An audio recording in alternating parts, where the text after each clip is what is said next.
Brain stroke, brain haemorrhage, लकवा, ये दिमाग से जुड़ी एक खतरनाक बीमारी है जो ब्रेन में किसी नस के बंद होने या फटने के कारण ब्रेन हेमरेज होता है, जिससे दुनिया में हर साल बहुत बड़ी संख्या में लोगों को लकवा हो जाता है और बहुत लोग मौत का शिकार हो जाते हैं। तो ऐसे में इस बीमारी के बारे में आपको भी जानकारी होनी चाहिए ताकि इसके कारण और लक्षण को पहचाना जा सके और समय रहते बचाव के उपाय किए जा सके। तो चलिए शुरू करते हैं।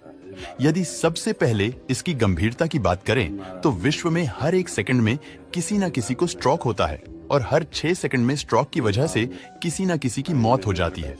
अकेले भारत की बात करें तो रोजाना 3 से 4 हजार लोगों को स्ट्रोक होता है। स्ट्रोक विश्व में मृत्यु का दूसरा सबसे बड़ा कारण है।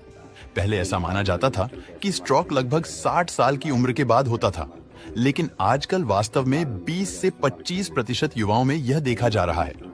अब जानते हैं कि ब्रेन हेमरेज क्या होता है।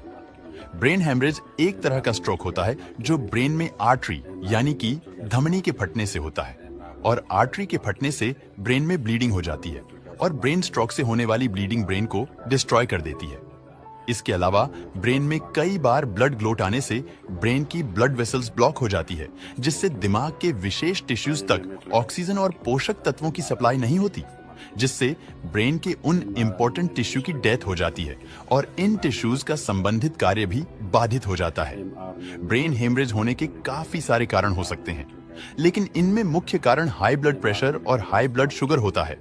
चाहे हम हाई ब्लड प्रेशर को एक नॉर्मल हेल्थ प्रॉब्लम समझते हैं, लेकिन छोटी सी दिखाई देने वाली यह प्रॉब्लम ब्रेन हेमरेज का मुख्य कारण बनती है, जो कि हाई बीपी लंबे टाइम तक रहती है, जिससे ये ब्रेन की ब्लड वेसल्स को कमजोर बना देती है, जिस कारण से ब्लड वेसल्स फटने के चांसेस बढ़ जाते हैं।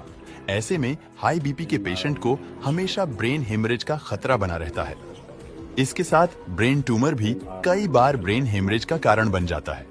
ब्रेन ट्यूमर में अनियंत्रित सेल्स का संग्रह होता है, जिससे ब्रेन के उस भाग पर दबाव बनता है और ब्लड सप्लाई में रुकावट पैदा हो जाती है। कई बार सिर में अचानक तेज और गहरी चोट लगना भी ब्रेन हेमरेज का कारण बनता है। गहरी चोट से ब्रेन के टिश्यू की अचानक डेथ हो जाती है। अब हम ब्रेन हेमरेज के लक्षण के बारे में बात करते हैं। ब्रेन हेमरेज के लक्षण क्या होंगे?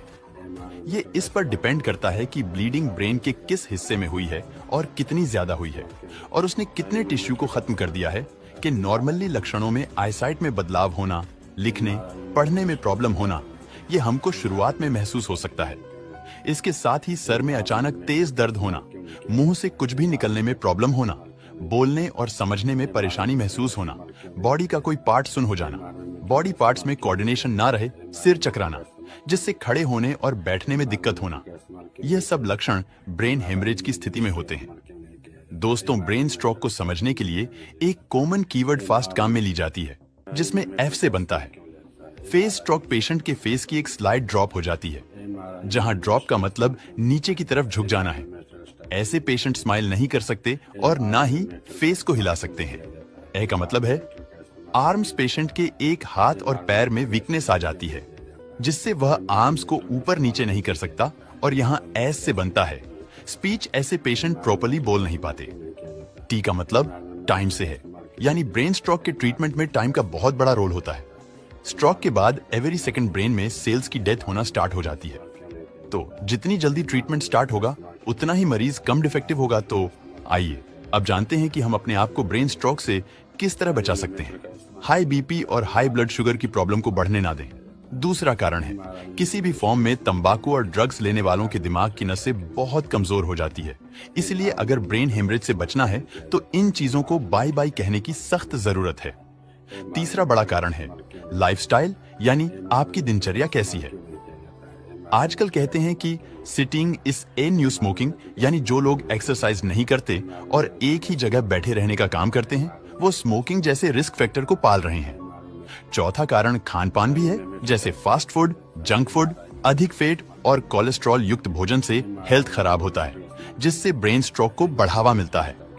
पांचवा कारण सिर पर अचानक लगने वाली चोट।